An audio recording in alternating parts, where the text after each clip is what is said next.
Hey, how's it going, guys? Nate here, and with the 1-year anniversary of Battlefront behind us, and Rogue One providing me with a bit of additional encouragement, I decided to start playing the game again for the first time in quite a while. I enjoyed my experience. I ended up purchasing the Season Pass and downloading all the DLC, and over the past couple-ish of weeks, I've really enjoyed the title, and wanted to give my thoughts on how it plays 1 year after its birthday. So, to start off, at the time of its launch, Battlefront was, and very much still is, one of the greatest looking FPS titles of all time. The Frostbite engine's massive overhaul, physically based rendering, photogrammetry, which I still can't say properly, they all proved to provide for the next big step and leap in visuals that we were hoping the game would be. And the audio was just as good. Altogether, the game is one of the greatest things we've seen from a cinematic standpoint, and only recently has Battlefield 1 began to challenge that title. Unfortunately, Battlefront's content, gameplay, and progression were all unable to match such a high accolade.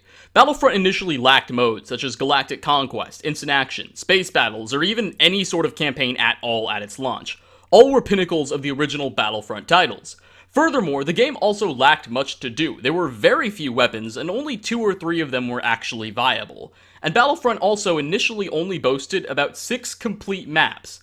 Now, since the game's debut, DICE has actually taken steps to address much of this. A mode similar to the original Instant Action called Skirmish was introduced, as well as a few new-ish maps were also added in via free updates. Also, new weapons, maps, and space battles were later taken care of as part of paid DLC. Now, whether or not this DLC and its value are actually worth it will be addressed in a bit. However, the game does finally feel complete. It seems like DICE paid a lot of attention to what the community wanted back and took steps to add it. Again, much of the content later introduced should have been in the base game, but I suppose it's better late than never. But enough of this DLC and content stuff. How does the gameplay itself hold up?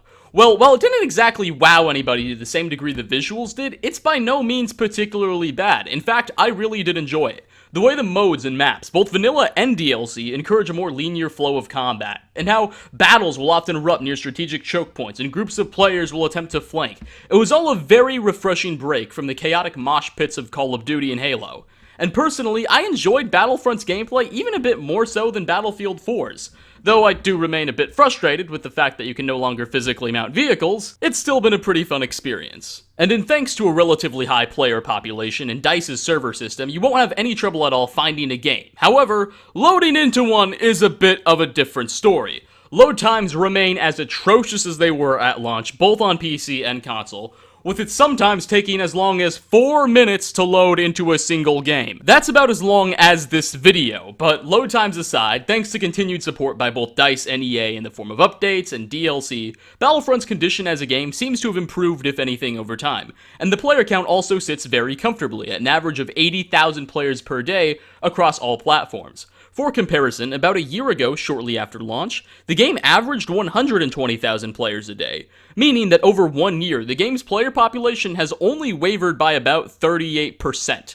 Now, these numbers are by no means anything spectacular, but they show that the game is still very much alive. So 1 year later, how is Battlefront holding up? Well, it appears pretty well, and while I certainly disagree with the fact that so much of what felt was missing was only added in later to be locked by DLC and updates, the game does feel a bit better for it. However, again, a $30 season pass, in my opinion, kind of hinders this. And that's a very large problem, because I feel like much of the DLC is necessary to enjoy the full experience of this game, which should never be the case. DLC, if anything, should be meant to add on to a title, not become a necessity, but it seems like that's where we're trending. However, DICE has kind of sort of taken steps to compensate for this. You see, Battlefront's Ultimate Edition, which includes the Season Pass content, has been reduced to the price of just $40, only $10 more than the actual Season Pass. And while I find that deal to be very much rather strange, I do recommend the title at that price. $40 for all the content, all the DLC, and Battlefront is definitely a decent deal in my opinion. So if you want to buy the game and you don't already own Battlefront, definitely consider that. However, if you were like me, in which you owned Battlefront but none of the DLC,